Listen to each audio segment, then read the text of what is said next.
I've always felt very strongly about it, and I've been watching very carefully what others have. A seemingly unremarkable ship registration document became the piece of paper that sent Buckingham Palace into a state of alarm.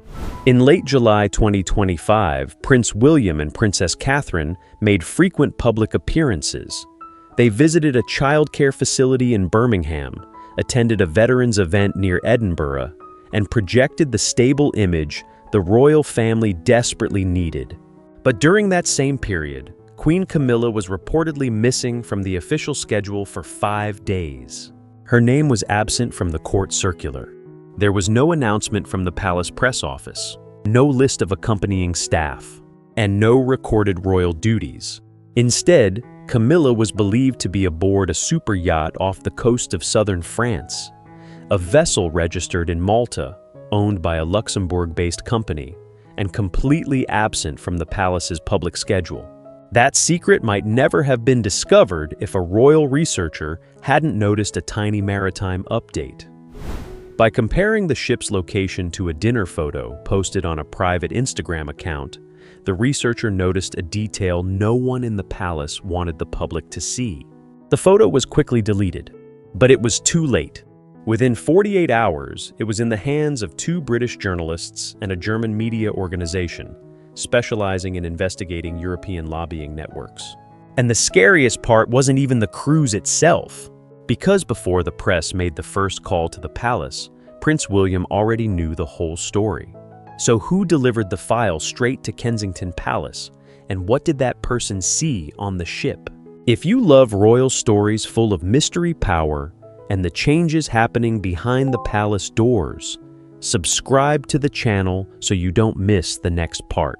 And before we continue, please leave a comment and let us know where in the world are you following this story from. And the answer began to emerge when reporters traced the list of people believed to have been on board the yacht. If it had simply been a private vacation, the story might have ended with a few deleted photos and an unpublished itinerary. But the names appearing around Camilla in this narrative made the matter far more sensitive. The yacht's owner was described as a Swiss-based financier. It's important to emphasize that this individual was not convicted and had not been charged with any criminal offenses. However, his business activities were believed to span particularly sensitive areas: land development, agricultural policy, and heritage property management.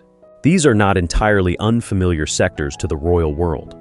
Charitable organizations patronized by members of the royal family often have a voice in issues related to community architectural preservation, historical landscapes, and regional development. A public endorsement, an appearance at an event, or even a close social connection can create immense image value for those pursuing business interests in those fields. And then the guest list began to raise more questions. One person was described as a sponsor of the Conservative Party and also had a property planning application in the West Country. Another was the European Communications Director, whose company maintained commercial relationships with businesses that had received endorsements or image support from initiatives related to the royal family. In addition, at least 2 guests were believed to have appeared in leaked documents from a 2023 lobbying investigation in Brussels. None of them appeared on the cruise as official representatives. No meetings were recorded in the publicly available calendar. There was no statement indicating that Camilla was involved in any charitable, diplomatic, or advisory activities. Nor was there direct evidence that she had interfered in any specific planning, financial, or policy decision. But for William, the issue wasn't just about wrongdoing. A senior member of the royal family must avoid giving the impression that access to the palace patron organizations or the royal family's network of influence could be exchanged for lavish hospitality. The mere presence on the ship with those whose interests were under scrutiny cast a shadow of a conflict of interest. And that shadow became even more serious when the financial question remained unanswered. Who paid for the 5 days on the cruise? Did Camilla pay for everything herself? Was the trip considered a personal invitation from the ship's owner? Or was it a form of high-value private hospitality?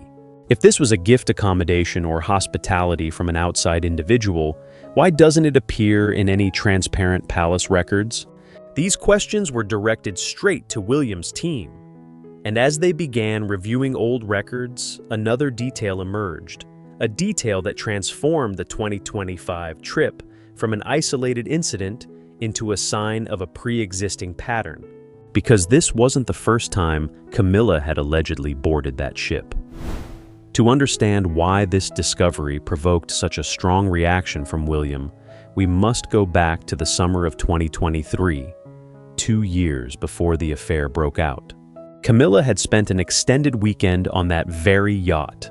The trip was discreet, unannounced, not on the royal calendar, and not documented in any internal records. It's noteworthy that the trip wasn't entirely invisible. A senior palace official reportedly discovered the incident at the time. A private exchange took place, but it didn't lead to an official report. No documents were forwarded to higher levels. No investigation was opened, and there was no request for a full explanation from Camilla's office.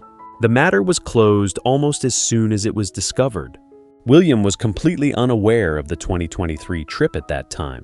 This particular detail was especially disappointing when the old records came to light in 2025. At that point, the issue was no longer a matter of an opaque vacation. It showed the palace had received warning signals, but chose to handle it with an informal conversation and let things fade away. William's team began by placing the two trips side by side. One was a weekend getaway in 2023. The other was a 5-day trip in late July 2025. They then added to the timeline a contribution of approximately $40,000 from a company connected to the yacht owner Verlaine Capital Partners. This figure alone didn't prove any wrongdoing, but appearing between two undeclared trips, it immediately became a detail that couldn't be ignored. William's team went on to compare that contribution with a 2024 planning application relating to heritage land in Somerset. The company behind the application was described as having ties to the same business network surrounding the yacht. The application was subsequently rejected, and it's important to emphasize there is no direct evidence that Camilla interfered in that decision. There is no documentation proving she pressured, made demands, or used her royal position to influence the outcome. But the issue William saw lay on another level. If a business has an interest in heritage land lobbying activities and agencies connected to royal patronage networks, then any private reception for a senior member of the royal family must be clearly disclosed.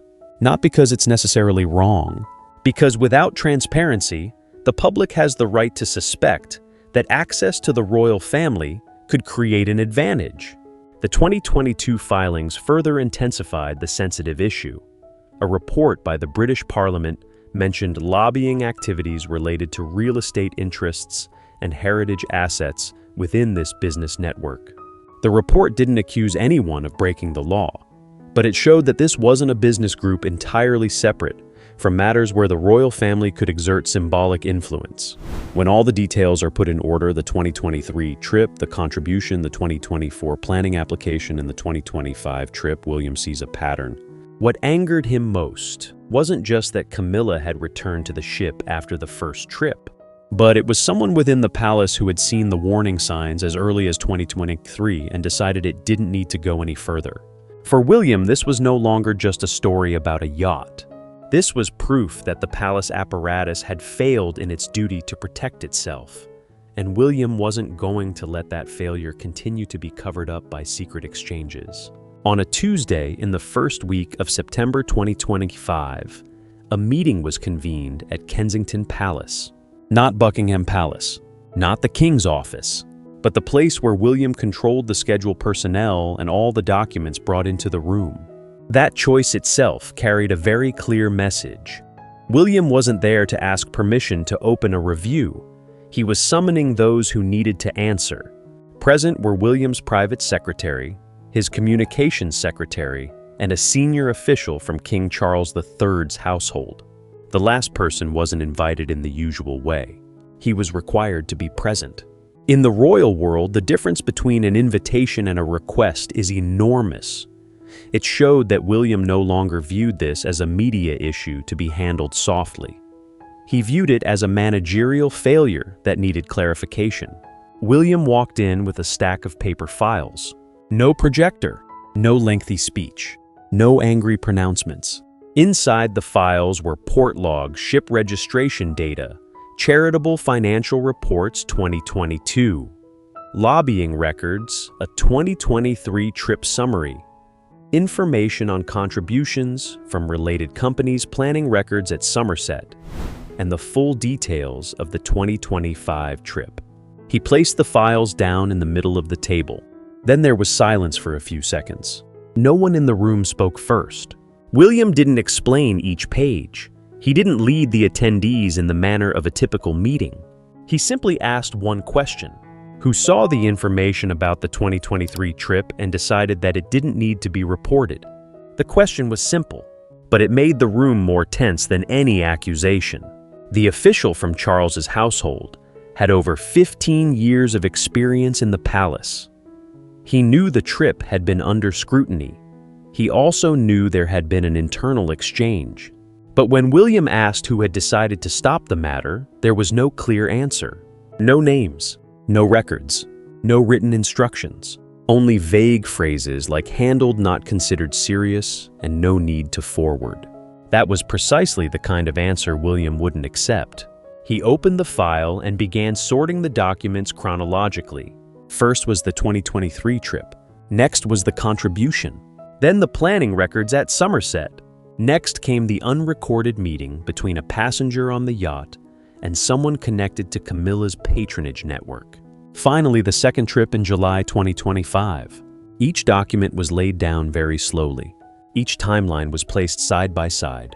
No conclusion was read aloud, for the sequence of events on the table spoke for itself. William looked at the official and asked a second question. When was my father informed? This time the answer came more slowly. Charles knew Camilla was going on holiday. He knew she would be leaving England in a few days. He knew she was going with friends. But he didn't know who owned the ship. He didn't know the yacht was controlled through a company in Luxembourg. He didn't know about the contribution. He didn't know about the lobbying record. And he didn't know a similar trip had taken place back in 2023. William didn't react immediately. He simply looked down at the file in front of him, because at that moment a truth had become undeniable. The king was not protected from information. The king had been prevented from seeing the whole picture. And for William, that meant the review could no longer proceed based on verbal explanations. Right at Kensington Palace, he made 3 formal demands. First, Camilla's office had to provide a full declaration of both cruise trips 2023 and 2025 within 7 days. The declaration had to specify who invited her, who paid the expenses, who was on board, which staff members were aware of the trip, and whether any form of reception gifts or hospitality was recorded. Second, Camilla's entire patronage system had to be reviewed. William wanted to know if any sponsors, advisors, board members, or outside partners had any connection to the cruise owner, Verlan Capital Partners, or if any business interests were appearing on the record. The third demand was to immediately suspend all contact between Camilla's office and the yacht's owner until the investigation was complete. No private calls, no social gatherings, no charitable donations, and no unrecorded exchanges. These demands were forwarded to King Charles III's principal private secretary that same afternoon. The following morning, Charles called William directly. His voice wasn't angry, but the tension was palpable in every pause. Charles said Camilla hadn't intentionally deceived anyone. He believed she viewed it as a private vacation with longtime acquaintances, not an official event requiring reporting, in the way William was demanding. Charles also warned that an official investigation could leak. If the press discovered the palace was investigating the Queen Consort, the story would no longer revolve solely around a yacht trip. It could escalate into a crisis of trust, marriage, and power within the royal family itself. William listened until Charles finished. Then he replied, "The story has been leaked. The palace can only manage it or let it destroy its own reputation." Charles fell silent. It was no longer the voice of a son arguing with his father. It was the voice of the heir warning the king of institutional consequences. 2 days later, Camilla's office sent the first explanation. The document was only a few pages long.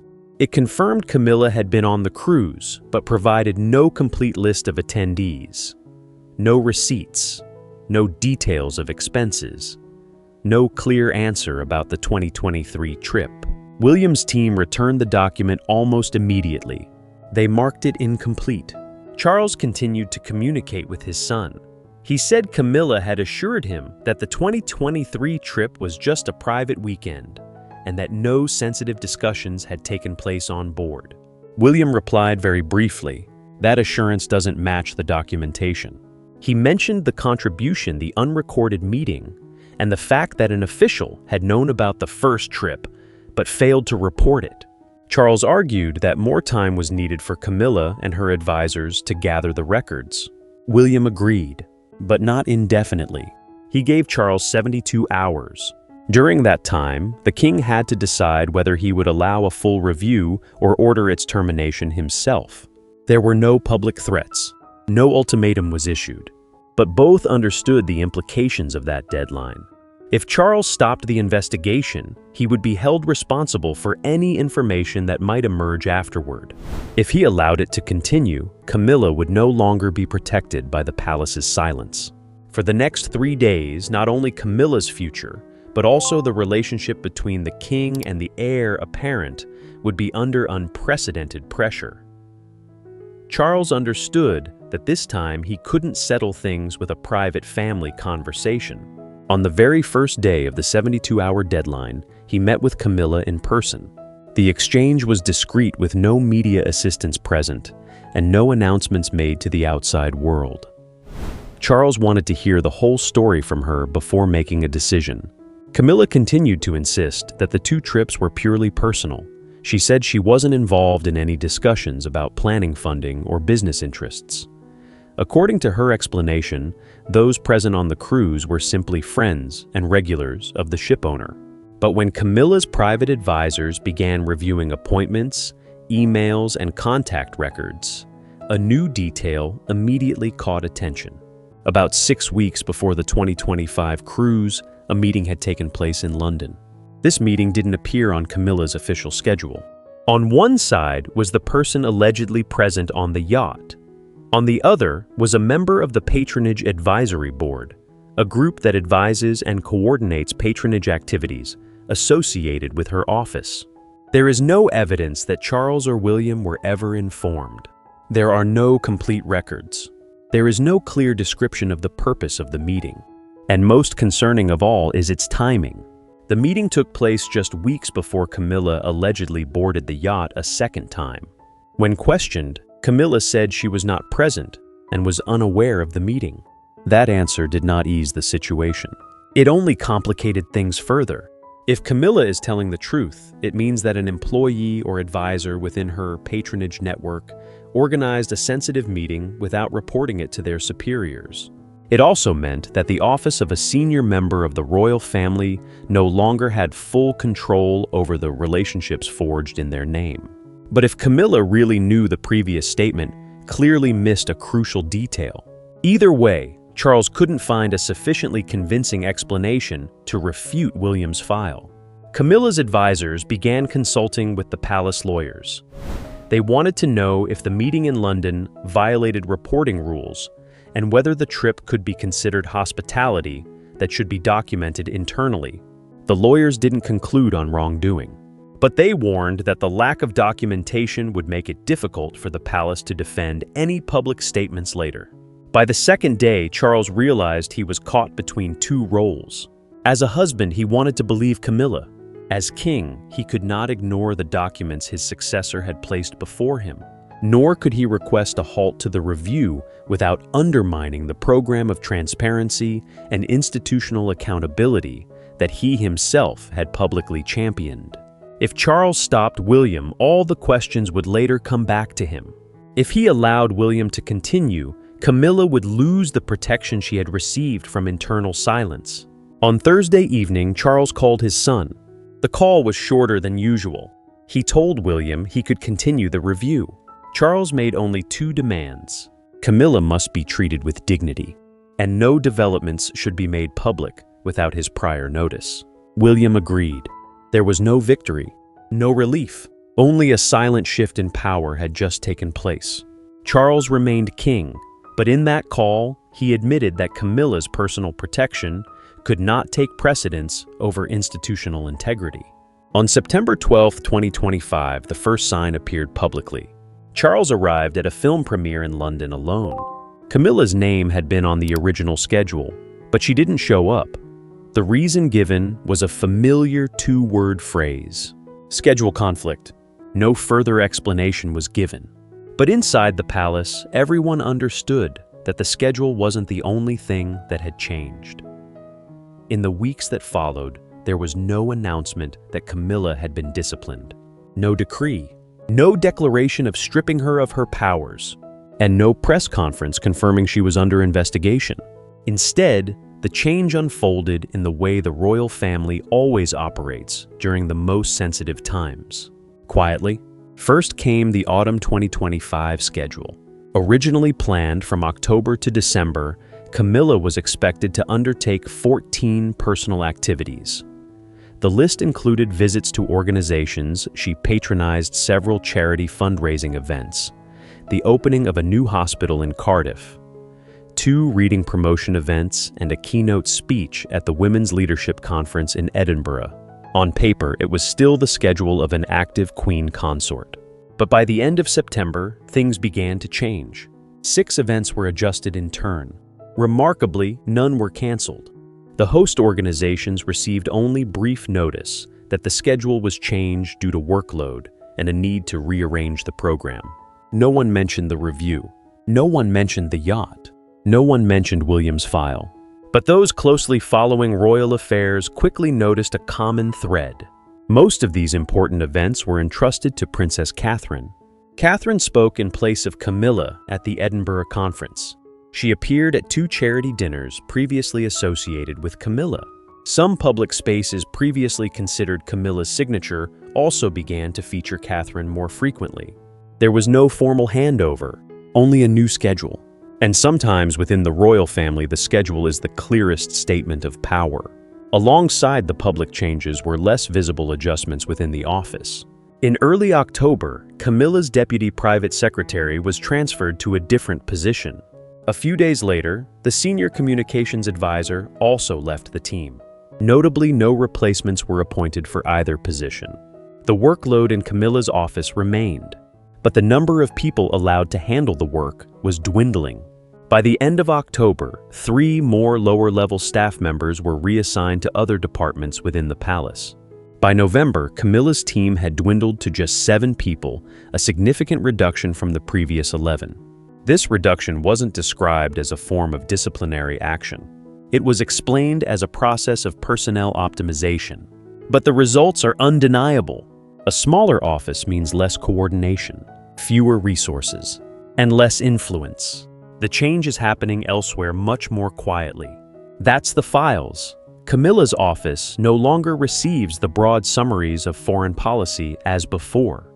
Documents relating to institutional issues, but not directly related to her duties, are gradually disappearing from the distribution list. Information is provided according to a very familiar principle in modern governance: need to know. In other words, Camilla still receives all the necessary documents to complete her assigned tasks. But she no longer sees the whole picture. That's the huge difference between holding a title and holding real power. Camilla wasn't stripped of her queen consort title. She still appeared at important ceremonies. She still stood beside Charles at state events. But every element that had once given the title its influence, schedules, personnel information, and access, was being systematically withdrawn, without fanfare, without confrontation, and almost irreversibly. By the end of October, an image drew even more attention.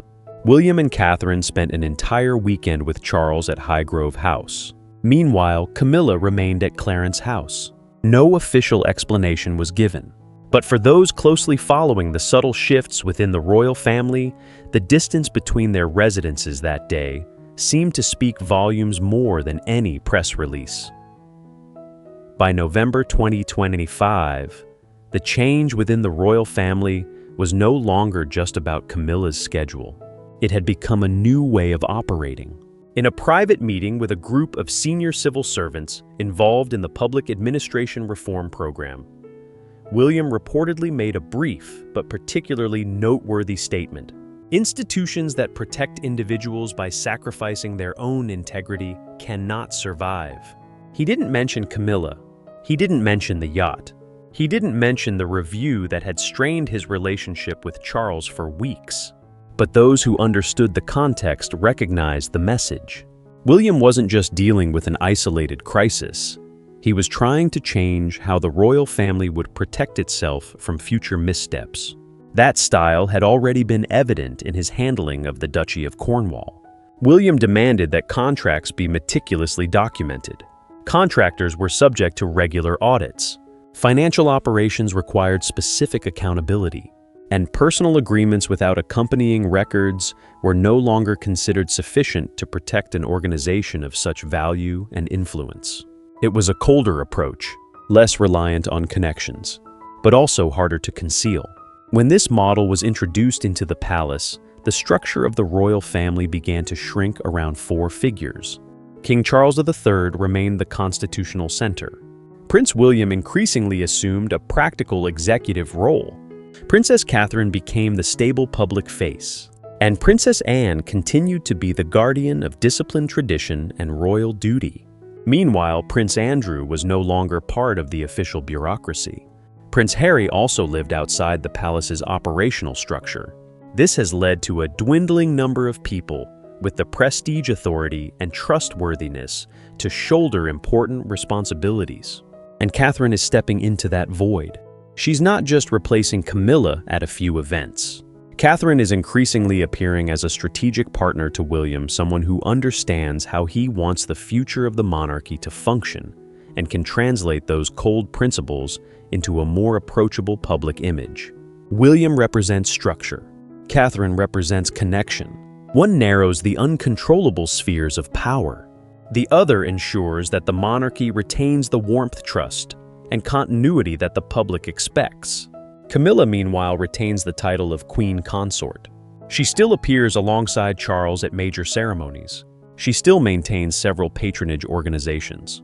She still has a place in the iconic moments of the reign, but her schedule is shorter.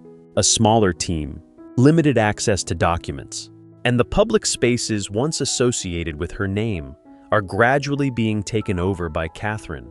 No one is declaring that Camilla has been removed from the center of power, but the center of power has quietly shifted away from her. The bigger issue lies in the future. When Charles's reign ends, Camilla will become Queen Dowager. Sandringham Balmoral and much of the institutional power base will shift to William. Decisions about Camilla's residence personnel budget, public schedule, and level of participation will then depend heavily on the new king. And that king is the one currently building a system no longer based on personal loyalty. Perhaps William doesn't need to announce that Camilla has lost power. He just needs to change the schedule. Relocate personnel, limit information. And the decision was made about who was still allowed into the rooms where important choices were made. By the time people realized what had happened, the new system was already in place. Tasks were still completed. Organizations were still represented. The public still saw the royal family projecting a stable image.